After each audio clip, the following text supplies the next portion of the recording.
Hey, Judy, you're from Taiwan, right? Yeah. Yeah? What's your favorite part about living in Taiwan? Well, there's food, especially night market. Yeah. Too bad I don't have board games about night market. They don't? And all the food. They don't? They do! Night Market! Whoa! Today, we are going to talk about our 3 favorite things about Night market.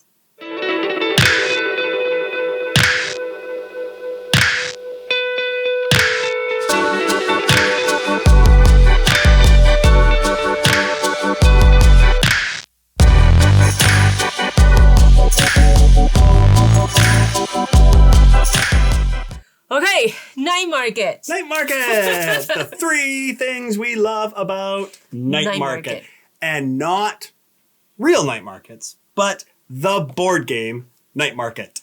So we're going to talk about a lot of food Probably. in the game. In the game. Exactly. I'll try not to gear away and talk about other food. I know. So much to talk about. There's so much to do in night market. Yes. Seriously. Yeah, so much. Yeah. So, I don't know. For those of you that don't know, Judy is from Taiwan. And I lived in Taiwan for 13 years. 13 years. Yeah. And that's where we met and we got married and had our oldest child in Taiwan. So we both know very well about the night market culture. Yeah. And it's basically a big part of our life. Big part of our life. Absolutely. Yeah. I've mentioned it in another video that before my dad passed away, his last big trip was to come and visit us, and we took him to a lot of the night markets mentioned in this game. Yes. And so it's actually, it really means a lot to us. Yes. Yeah. Definitely. So we're going to talk about our 3 favorite things about the board game Night Market, designed by Adam Zwain and published by Talon Strikes Studios. That's right. Okay. All right. So You go first. I'm gonna go first. Perfect. We're going to start with number 3.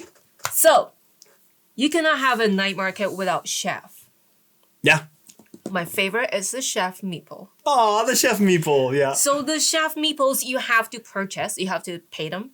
Obviously, you want good food. You have to pay well, right? Yeah. I like how they work as a worker. Okay. When you send them out, they are this is worker placement game. Yeah. Worker placement. They work as a meeple, but at the end, they get to stay there. They just go to any district with their same color meeple, and they stay there. Oh. And at the upkeep phase, they can collect the goods. Oh, it gives you extra goods. So, yeah, so they kind of preoccupy the goods that you want for the next season. That's cool. So at the end of every round, you have to take all of your workers back off of the board where they collect the food. But the chef meeples get to stay and collect extra food. Yeah. There's 3 chefs. So if you get to hire all the 3 chefs, there's also endgame points for you to collect too. That's pretty cool. Yeah. I love that. Yeah. Yeah. Good one. What's your third one? All right. My number 3 is, almost the same. Not quite. Not the chefs, but the workers themselves. I love the worker placement combos in this game. Oh, it's so point salady, eh? Yeah, it's so cool. So basically how the combos work. So it is part of the game is worker placement. The whole game isn't worker placement, but the one phase is. And what you do is you take your workers and turn by turn, you put them out onto the city map, right? It's like the night market roads and everything. Yeah. And you put them where you're going to collect food. Now, here's what I like are the combos you get with worker placement. So if you place a worker and then there's a worker on one square and then a space and then you put another worker with that space in between 2 workers, you get the food from the worker you just placed, plus you also collect the food from the middle space. Yeah. So it's a combo. Or if you can get 3 workers in a row, when you place that worker, you get to collect the food for all 3 spaces. Yeah. So it's a triple combo. That's and it can be orthogonally or diagonally.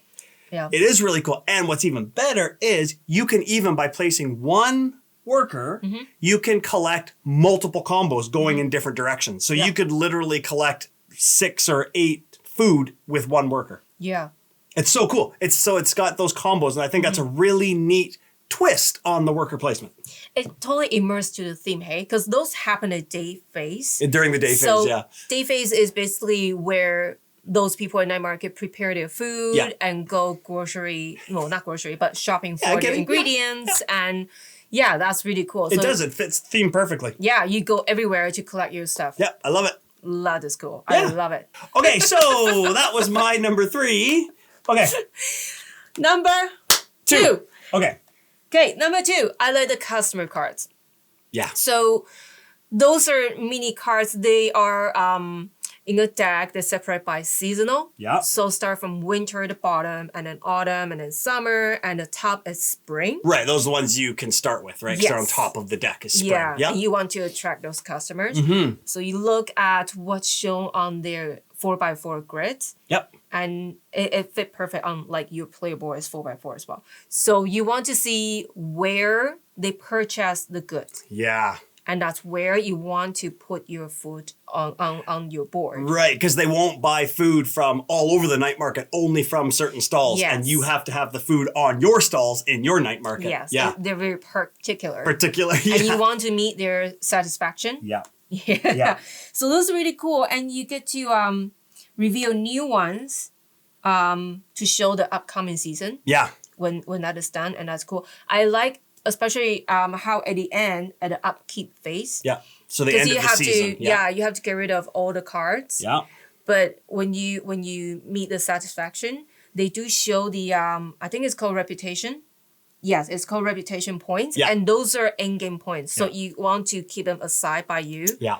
And you get to collect those points. Those are really cool. Exactly. And not only that, you get points for them, but they're flipped over when they're satisfied, which means they stay for another season, which is thematic because they're satisfied. So they're going to stay and they're going to come back and they're going to shop at your night market. Yeah. Yeah. So that's my favorite. Very cool. Second one. Your number 2. What's yours? My number 2 is feeding the customers. Exactly the same. Exactly. Yeah. I think that was a really neat idea. These are the notes. What you said is exactly what I said. The customers will only buy certain kinds of food because that's the food they like, but they're only going to buy from certain stalls. Yeah. They're not going to travel the whole night market. No. They will for the specialty goods, right? Yeah. But not for the regular goods. And so you have to make sure you have those stalls to satisfy the customer. And then you sell the food to them, you get money. And if you sell enough food, they're satisfied. Like you said, you flip them over. That means they stay for another season. Yeah. But you can also, they can become loyal customers. Yes. Where you put a little, it's got all the seasons on a token and you put it on it. And that means they stay for all of the seasons until you want to get rid of them. Yeah, those are really cool. Love it. So we actually had the exact same number 2. That's cool. That's very cool. I don't know if our first one is going to be the same. She's cheating. Okay, so. Are you ready for number 1? Number 1. Number 1. So, number 1, I'm going to try to explain it a bit. Okay. I like how you build the stalls onto your player board. Okay. So, we want to build a stall. We need to get a lantern first. So, your meeple has to land on a lantern.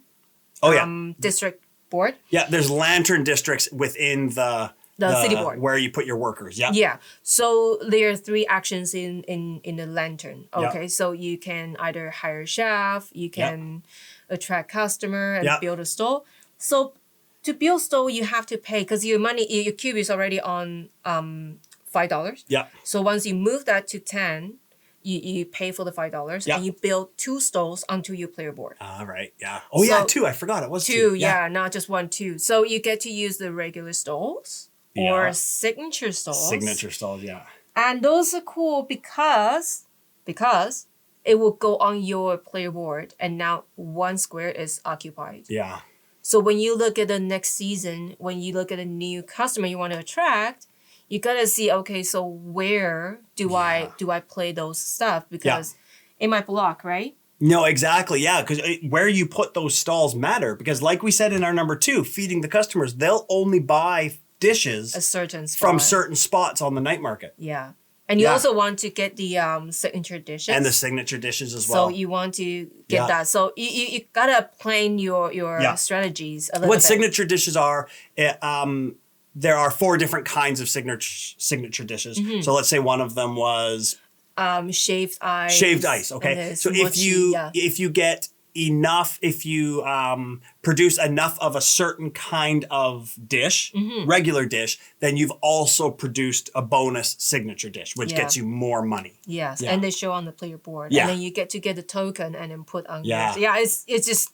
Yeah, where so you place your stalls is really important, and it's a big part of the game. Yeah, it's part. It's a very big part. I mean, I even think, let's go one step further. I think a big part of the game is, like you said, when you land on a lantern tile, like you said, you have 3 choices, right? You can hire a chef, or attract new customers, or build new stalls. So that in itself, not only building the stalls, where do you put them on your map, but when you land on a lantern, which of those 3 choices are you going to choose? Yeah.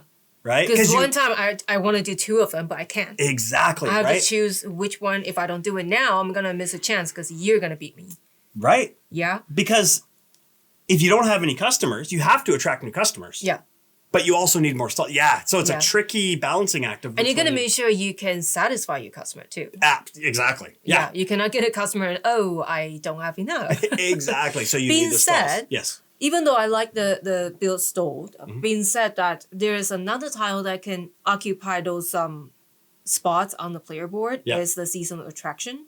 Those are upgrades, and you can place them onto your board, and again that spot is occupied. The seasonal attractions that you get at the end of each season. Everybody chooses a seasonal attraction, and it takes more spaces on your board too. But I just like build stall more than that, so that I didn't choose. Yeah. Yep. But that's my top one. Awesome. Is that your top one? No. Oh, okay. I feel like I cheated. Why? Because my number 1 isn't really a mechanic in the game. Okay? But for me, it's my number 1 because while I think Night Market is a great game, this is why I love it. Okay. And my number 1 is the authenticity of the game. In other words, when we opened this game, Judie almost cried. She did, because she was so touched. And I was so touched because it is Taipei. It is a place where I lived for 13 years. Yeah. It is a place where Judie's not from Taipei, but she lived for 11 or 12 years. And everything in it, the name of the night markets. These are night markets that we've been to. Yep. Right? The food are some of our favorite foods that when we talk about Taiwan, that's what we talk about, are the food that is in this game. Yeah. It is so authentic. I love it. Yeah. That's why I love it. That is my number 1. So much to talk about the food, right? Yeah. As much as a game. Yeah. And I think you said it best at the beginning. You said we know a lot about night market culture. Yeah. It is a culture. It is absolutely a culture. Yeah. I remember when one of my first bosses in Taiwan, he asked me, he said, if I ever moved to Canada, how would I meet anybody? Because in Taiwan, everybody meets in night markets. Yeah. That's what people do. People go to night markets. And I'm sure, I can't speak for Adam who designed this game, but I'm sure this is one of the reasons why he designed this game. Because he spent time in Taipei and loved the markets, the night markets, as much as we did. So that has to be my number 1, is the authenticity of this game and how many memories and emotions and just feeling it brings to me. Yeah. I can't agree more. Yeah. Because I feel like night market brings people together as much as board games, right? It's a place where people meet up. Yes. That's where I hang out with my friends when we're a little bit older, and that's all the memories and family memories. Yeah. So that's my number 1 because whenever I even just look at this box, it just reminds me of Taiwan. Yeah. And I love Taiwan so much. Yeah, I know. I'm gonna cry. Yeah, exactly. Okay, so that is the top 3 we love about night market board game. Night market. Yeah. And this is mind you, this is prototype that we got. Yes. So it is on Kickstarter now. Yeah. you might want to check it out because you might have different stuff that we have. Yeah. We were given the prototype, so it's not exactly the same, but yes, it's pretty darn good. So if you play the game after you get it from Kickstarter and it looks a bit different, what are you talking about? Yeah. That's why, because we got a prototype. Exactly. Yeah. Good point. And if you haven't done so, go check it out. Absolutely. And if you haven't, click that notification and subscription.